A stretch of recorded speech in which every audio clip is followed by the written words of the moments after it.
खड़े हो जाएंगे और जो संविधान हमारा खत्म होने वाला है उसकी शपथ जो है स्कूल में ली जानी चाहिए, हर सभा में ली जानी चाहिए। ये आदत हमने नहीं डाली और इसी वजह से जो है वो मनगढ़ंत प्रार्थनाएं स्कूल में होती है, आरएसएस की क्लासें जो है यूनिवर्सिटी में लगती है, कॉलेजों में लगती है, लेकिन आपने कभी भी संविधान की प्रस्तावना भी अपने ना तो घर में पढ़ाई, ना किसी सभा में पढ़ाई और ना किसी सम्मेलन में पढ़ाई। तो ये हमारी सबसे बड़ी एक भूल है, एकमात्र भूल है जो हमें बांध सकती है। तो सब अपनी जगह पे खड़े हो जाएंगे और एक बार जो संविधान हमें हक दे रहा है, अधिकार दे रहा है, उसके सम्मान में 2 मिनट हम लगाएंगे और शपथ ग्रहण करेंगे। सीधा हाथ आप आगे कर लीजिएगा, मैं बोलूंगी कि हम भारत के लोग, भारत को एक संपूर्ण प्रभुत्व संपन्न समाजवादी धर्मनिरपेक्ष लोकतंत्रात्मक गणराज्य बनाना तथा उसके समस्त नागरिकों को सामाजिक आर्थिक और राजनीतिक न्याय विचार अभिव्यक्ति विश्वास धर्म और उपासना की स्वतंत्रता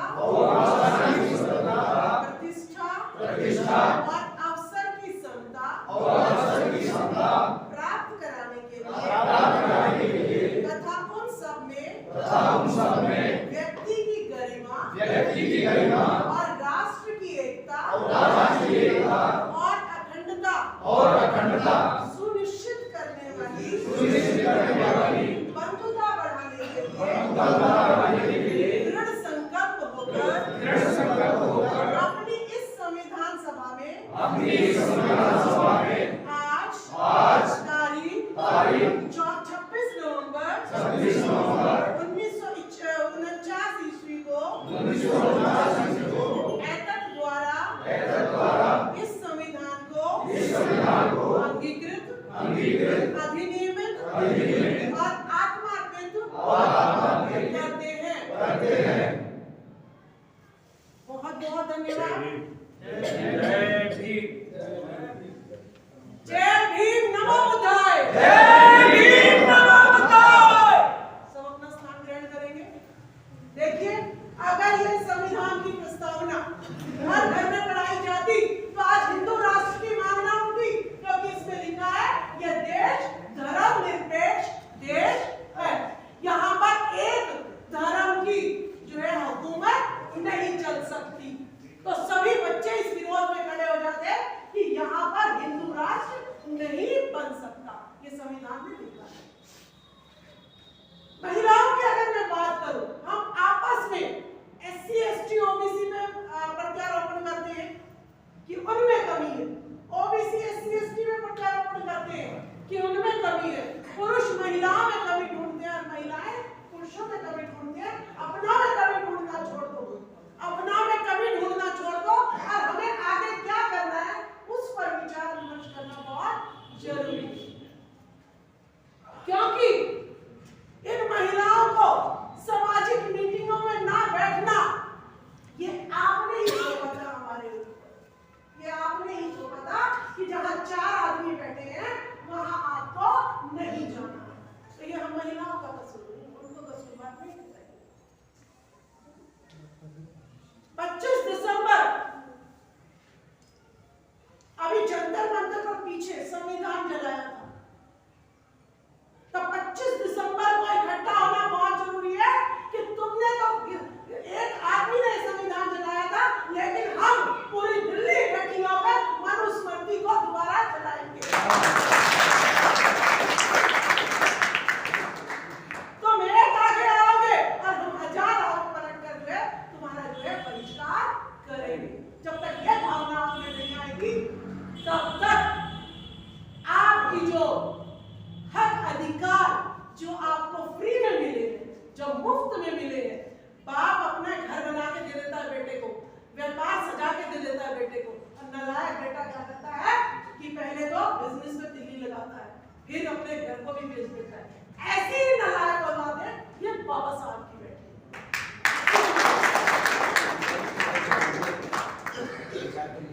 तो अगर आप लोगों ने, आप अपने बच्चों के भी दुश्मन है, बच्चों के दुश्मन है हम, क्योंकि हमने तो ऐश लूट ली और अपनी बेटियों को क्यों पाल रहे हो?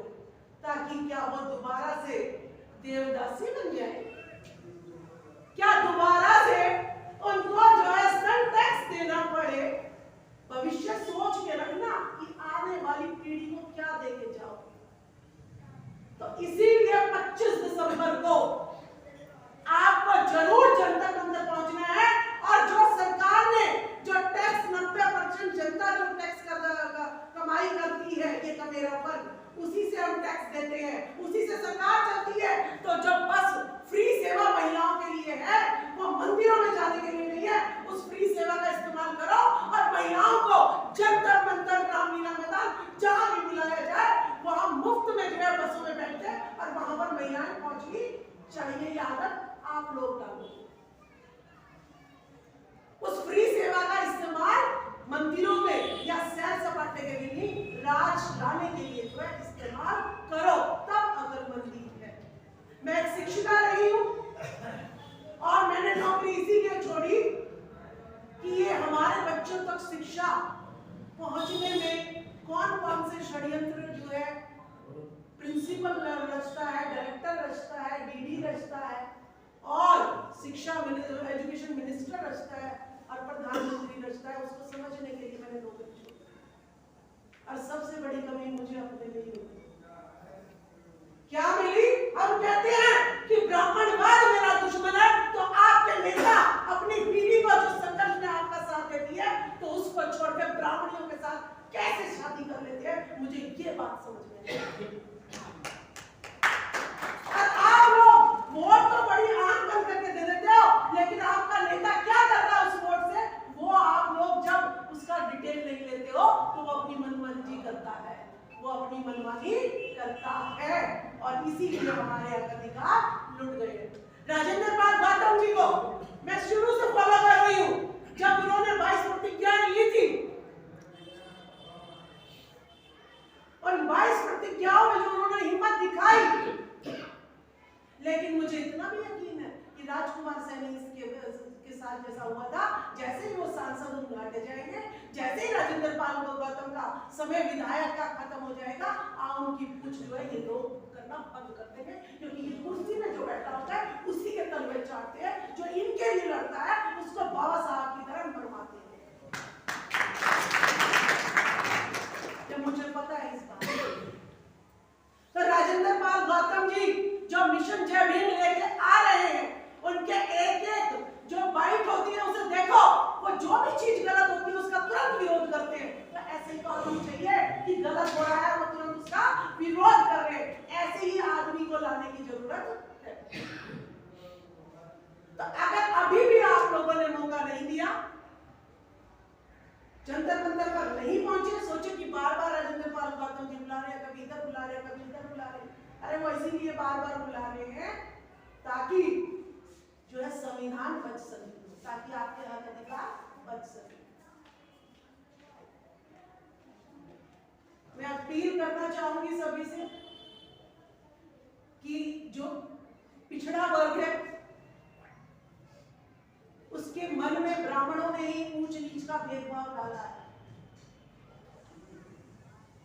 और बाबा साहब की औलादों, आपको तो इतिहास पता था, हमने तो इतिहास पढ़ा ही नहीं, हमसे तो छुपाया गया है। तो मेरा क्या कसूर? जिसने 2019 में जाना कि सावित्रीबाई फुले कौन, ज्योतिबाई फुले कौन, बाबा साहब कौन, काशीराम कौन, तो एक दूसरे पे उंगली उठाना बंद कर दो। और ये पुस्तकें कुछ मैं लेके आई हूँ कि मेरा ही समाज होगा, इसमें एक साइंस की इंसाइक्लोपीडिया है और कुछ जो है बाबा साहब की किताबें हैं, कुछ जो है बुद्ध से रिलेटेड है, ये कुछ किताबें हैं। इस तरीके की लाइब्रेरी जो है दिल्ली में भी बननी चाहिए। और मैं आपको ये कहती हूँ, इसका ताला अगर चाबी नहीं दे रहे, ये हर समाज में चल रहा है अध्यक्ष जी, सरकार कहती है जो ना जमीन आपकी और पैसा मैं लगा दूंगा, फिर चाबी नहीं देते, वो भीख मांगते रहते हैं। आप रखो इसकी चाबी, अगर कोई लड़ाई करती तो हम खड़े होते सारे आप। लाइब्रेरी खोलनी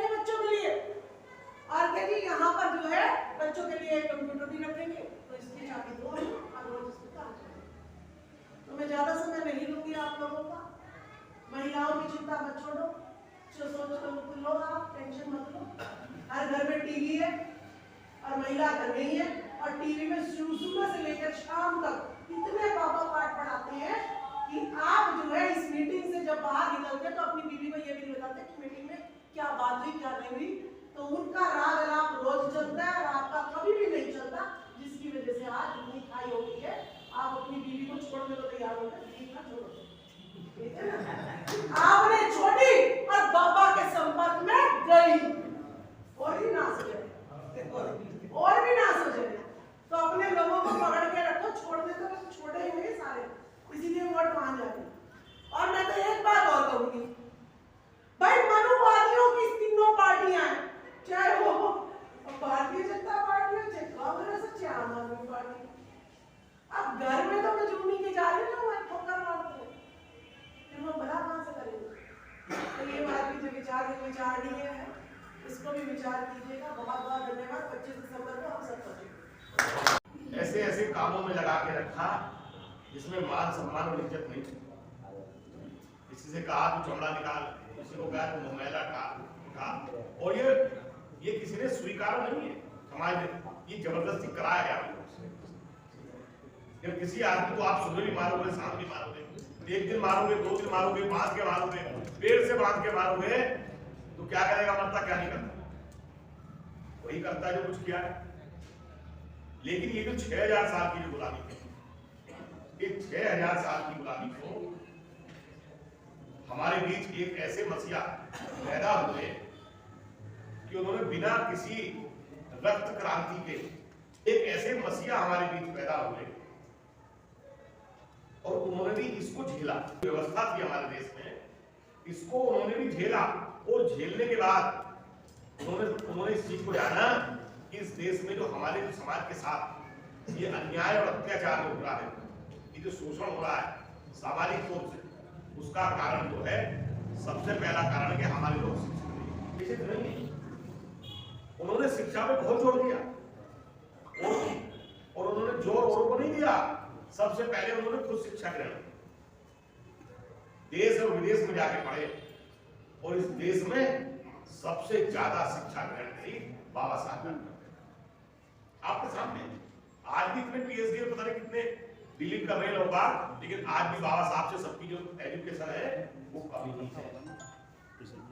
आज भी उनकी एजुकेशन बाबा साहब से कमी है।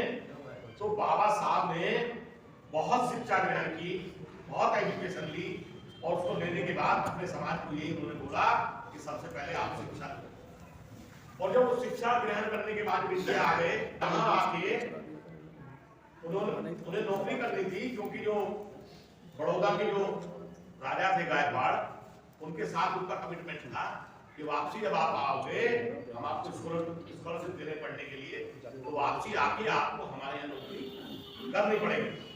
तो जैसे ही बाबा साहब पढ़ के विदेश से आए, तो उनके यहाँ जब आए, उनका नौकरी करने के लिए तैयार, उन्होंने विशेष सम्मान उनको सेक्रेटरी डिफेंस की नौकरी दे दी। इतनी बड़ी ऊंची पोस्ट, आज भी सेक्रेटरी डिफेंस में छुट्टी दी नहीं है। आज आप देखिए उस वक्त बाबा साहब, लेकिन बाबा साहब को रहने के लिए जगह नहीं मिली। बड़े पद पर तो बैठ गए वो डिफेंस के सेक्रेटरी डिफेंस, लेकिन रहने के लिए जगह नहीं मिली। और वो भी कब? जब वो इस देश के सबसे ज्यादा पढ़े। फिर भी जगह मिली तो कहां? बड़ी मुश्किल से एक गंदे से कमरे में, वो भी पारसियों की जो वो थी धर्मशाला, उसमें मिली। और उसमें मिलने के बाद बाबा साहब ने उसमें ही रहना मंजूर किया अपने आप को कि चलो मैं इसमें ही रह लेता हूँ। और उसमें भी आधे में सामान गंदा भरा पड़ा था और आधे में उन्होंने अपना जैसे, वो भी उन मनुवादी लोगों को बर्दाश्त नहीं हुआ। और 2-4 दिन बाद इकट्ठे हुए सारे, और वहां जाके बाबा साहब को गालियां लेके आए, लाठी लेके आए, बल्लम लेके आए, जान से मारने के लिए बोला बाबा साहब। बाबा साहब बहुत विचलित हो गए और उन्होंने उनके लिए संकल्प ले लिया। छोड़ दिया उन्होंने उसको। अरे तू वहां का यहाँ के कैसे रह गया? तुझे रहने का अधिकार नहीं है, तू तो महान है। बाबा साहब ने तभी वो सराय छोड़ी जो पारसी जाति की थी, और पास में एक पार्क था, उस पार्क में जाके पहुंच गए और पेड़ के नीचे बैठ के रोए।